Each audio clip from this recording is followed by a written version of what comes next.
We're at the South Carolina Botanical Garden in Clemson. This is a unit of Clemson Extension, and I'm with Patrick McMillan, the director of the garden. Patrick, my dream when I wake up is that I'll be able to walk outside and see some of the natural communities we have. And as I look around, I feel like I have awakened in the best of all dreams. Yeah. What is it that you are trying to accomplish here? Well, what we've done here actually is pretty phenomenal, because we have really taken and represented for the citizens here in South Carolina in our garden a place where you can actually see and experience the state of South Carolina from the mountains to the sea. This is the Natural Heritage Garden Trail, and it really does take the visitor from the mountain coves, like places where we are right now, all the way down to maritime forest and the coastal habitats of the state. And the idea behind this is really rather revolutionary, because rather than just providing a place where you see plants that grow in the mountains, we're actually taking all of the elements of the habitat and putting them into the garden, so that we actually are bringing the entire habitat, the entire community in. So in these forests, we have the rock type that leads to the soil type, the hydrology, the moisture level that's in the soil. Because it's all connected. Because it's all connected. Everything's interconnected. And you want people to see all of it. And it looks like a natural habitat because it's functioning like one. So it really is unique. It's a new way of doing things and experiencing things that really we have the space to do it. So it's wonderful. As we look around us here, we see rhododendron and things like that I think of as representing an ascetic environment. Yep. And is that kind of how we begin our journey? Yeah, exactly. So when you come down from the Hunt Cabin, that Yes. beautiful cabin that was built in 1826, that is at the top end of the trail, made out of chestnut, which again, that connection between our culture and natural heritage. You start from there and you walk into this forest, which is an acidic cove forest, exactly what you're talking about, which looks just like you're up at the fish hatchery above Walhalla, or in the mountains in the Jocassee Gorges. And what is it that is in the bedrock and the environment that makes it acidic? Yeah, well, it's actually not what's in it, what's not in it. Oh. Right? So what you're dealing with here is our soil comes from the breakdown of rocks Yes. mixed with organic material. And if your rocks start out lacking calcium, magnesium, and minerals that will drive up the pH and provide the nutrients that plants need, right? Then you don't have that. You're starting out with much less, and that's what develops these acidic environments. So the granite, the gneiss that we see as the predominant rock types in the upstate of South Carolina break down to form a really acidic substrate.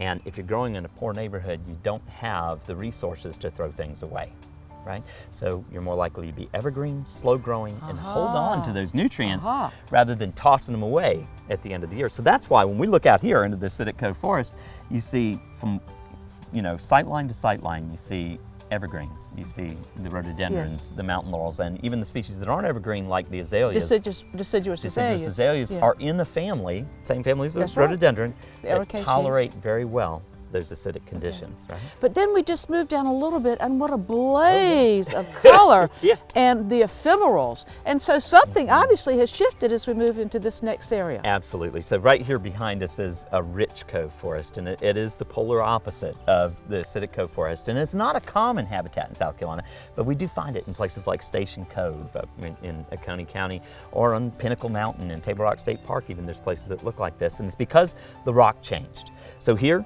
we have amphibolite, which is a rock that's really high in magnesium, has some calcium, and breaks down to form a higher pH soil. pH goes up. We're always talking about That's pH. right. pH goes up. Yeah. Nutrients are more available to the plants, and there's calcium to put into the cell walls of the leaves, and suddenly you can afford to throw away that dress at the end of the night, right? You can afford to throw away the clothes, throw away the leaves, because you can make them again easily in the spring. What are some of your favorite things that we see as we walk through this area? Wow. Well, in this this is my favorite habitat. Of course. Bar none. Yeah. I mean, in the mountains, especially in the springtime, it's so loaded with diversity. But it's, my favorite group are trillium. There's no question. And there's no place better to see trillium in the east than here at the South Carolina Botanical Garden. We had 37 species just along the trail here. And I understand a new one was just found, and y'all even already Yeah. have that one up here. Yeah, that's right. So in South Carolina, a South Carolina specific, in my business we call it endemic. It's only found in South Carolina. The watery trillium, Trillium stingii, which was described by Chip Gaddy from down in Kershaw County. And it's actually not here in our mountain forests, but just across the way, because again, you go from the mountains all the way coast. Down in the Piedmont, we have a basic mesic forest, which is essentially the Piedmont form of a cove forest, of a rich cove forest, high pH soils, looks a lot like it, tons of trillium, lady slippers, all the good stuff. Some of these trillium have their flowers on top, some of them hang, some of them have speckled leaves. Oh, it's just Why amazing. is there so much difference within trillium? Well, there's a lot of variability within the flowers, the way Yeah. they're produced, and it probably relates, that probably relates to the pollinator, and you know, in general, maybe it's just ancient lineages, because we have two major types: the sessile flowers, where the flowers held just tight against the stem, Yeah. straight up, and we have those that are pedicellate, Yeah. where they're on Or the nodding, I call them and nodding there's trillium, some nodding, yeah. some ahead, Yeah. but they're on pedestal, okay? And those are two very, something happened a long time ago to split those. Whoa. But the great thing is that here in this part of South Carolina, the Southern Blue Ridge Escarpment, we have more species of trillium per square inch than anywhere else. And maybe that's the real question, is why do we have so many, right, in this one small area? Well, there's a lot of genetic diversity. There is, but it tells us something, because trillium are amazing. Their seeds are spread around by ants. No. And yeah, so they're what we call myrmecophorus. Ants carry around the seeds, and ants can't travel very far very fast. No. And it takes a trillium 7 to 10. Unless they're running up your leg to bite you when That's you step right. in a fire ant nest. Fire ants, maybe, yeah. But you know, those seeds take 7 to 10 years to develop a flower in the wild. So trillium can't move very fast. And the reason we have so many trillium, so many wild gingers, and the reason maybe that this little corner of the world is the only place where Coney bells is found, is those plants are really bad at migrating. And so when we've had climate change in the past, far in the past, trillium can't move to accommodate it. They can't move north and south fast enough. So they have to live in a part of the world that has been resilient enough in the past to provide that cushion of support of climate. So we call the Southern Blue Ridge, I kind of coined the term, but I love to call it a crucible of life during times of change. And that's really what we're illustrating here. So I hope you come back and see the rest of the trail through the Piedmont and the coastal plain a little later in the year, when they really start to fire up.